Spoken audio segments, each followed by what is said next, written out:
wabarakatuh.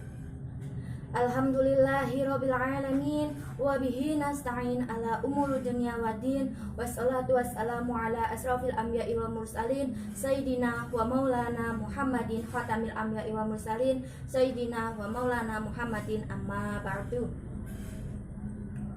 Yang saya hormati kepada Ibu Ika Untari Wibawati MPD selaku dosen bimbingan konseling MISD kelas D. Baik, bagaimana kabar kalian? Alhamdulillah, luar biasa, tetap semangat, Allahu Akbar.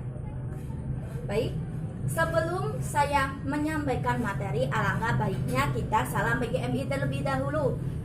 Salam PGMI, berkarya, berbakti, mengabdi, bikin happy. Nah, saya Sayyidah Haya dengan NIM 231808 kelas D. Sebelum saya menyampaikan materi, kita bersama-sama membaca basmalah terlebih dahulu. Mari. Bismillahirrahmanirrahim. Baik, saya akan memaparkan hasil diskusi kelompok kami tentang teori humanistik dengan pendekatan person centered therapy. Yang pertama pengertian, yang kedua tujuan, yang ketiga konsep dasar, yang keempat kelebihan dan kekurangan dari teori person centered therapy. Langsung saja ya, saya akan menyampaikan.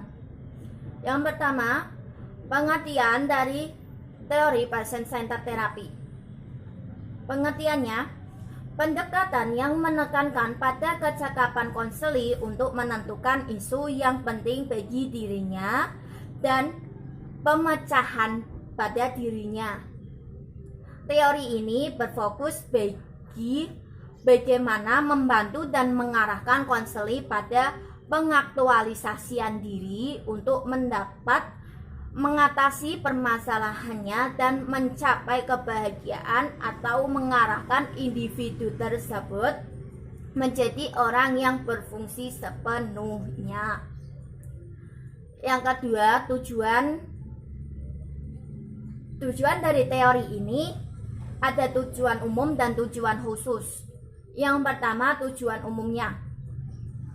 Tujuan umumnya yaitu meningkatkan derajat independensi atau kemandirian dan integrasi yang mengarahkan pada aktualisasi dirinya. Tujuan selanjutnya yaitu tujuan khususnya. Tujuan khususnya yang pertama, memberi kesempatan dan kebebasan pada individu untuk mengapresiasikan perasaan-perasaannya, berkembang dan terrealisasi potensinya. Yang kedua, membantu individu untuk mungkin mampu berdiri sendiri dan mengadakan integrasi dengan lingkungannya, dan bukan pada penyembuhan tingkah laku itu sendiri. Tujuan khusus selanjutnya yang ketiga, membantu individu dalam perubahan dan pertumbuhan. Nah, selanjutnya yang ketiga tentang konsep dasar teori person centered therapy.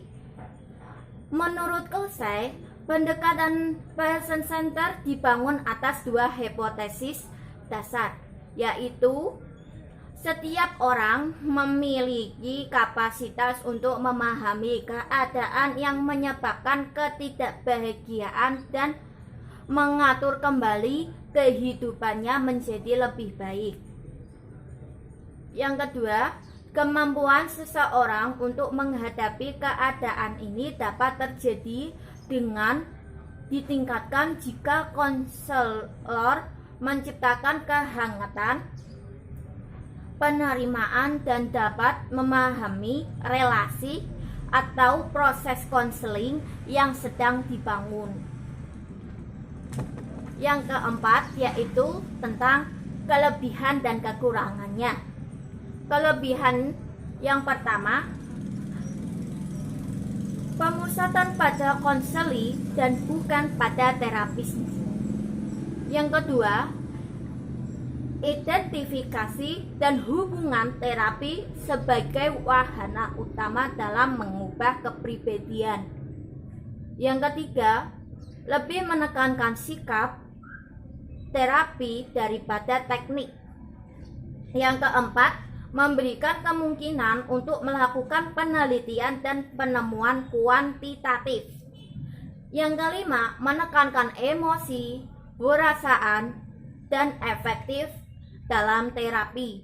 Yang enam, konseling memiliki pengalaman positif dalam terapi ketika mereka fokus dalam menyelesaikan masalahnya. Yang ketujuh, konseling merasa mereka dapat mengapresiasikan dirinya secara penuh ketika mereka mendekatkan dan tidak dijustifikasi. Yang selanjutnya yaitu tentang kekurangan pada teori tersebut. Kekurangan yang pertama, teori berpusat pada konseling dianggap terlalu sederhana. Yang kedua, terlalu menekankan aspek efektif, emosional, perasaan. Yang ketiga, tujuan untuk setiap konseling yaitu memaksimalkan diri dirasa terlalu luas dan umum, sehingga sulit untuk menilai individu. Yang keempat, tidak cukup sistematis dan lengkap, terutama yang berkaitan dengan konseling yang kecil bertanggung jawab. Yang kelima, sulit bagi terapis untuk bersifat netral dalam situasi hubungan interpersonal. Yang keenam, terapi menjadi tidak efektif ketika konselor terlalu non-direktif dan pasif. Mendengarkan dalam bercerita saja itu tidak cukup. Yang ketujuh, tidak bisa digunakan pada penderita psikopatologi yang parah. Yang kedelapan, minim teknik untuk membantu konseling memecahkan masalah. Itu saja yang dapat saya paparkan pada teori person-centered therapy tersebut. Selebihnya saya mohon maaf apabila dalam menyampaikan makalah ini kurang berkenan di hati itu. Kurang lebihnya mohon maaf. Wabillahi taufiq wal hidayah. Wassalamualaikum warahmatullahi wabarakatuh.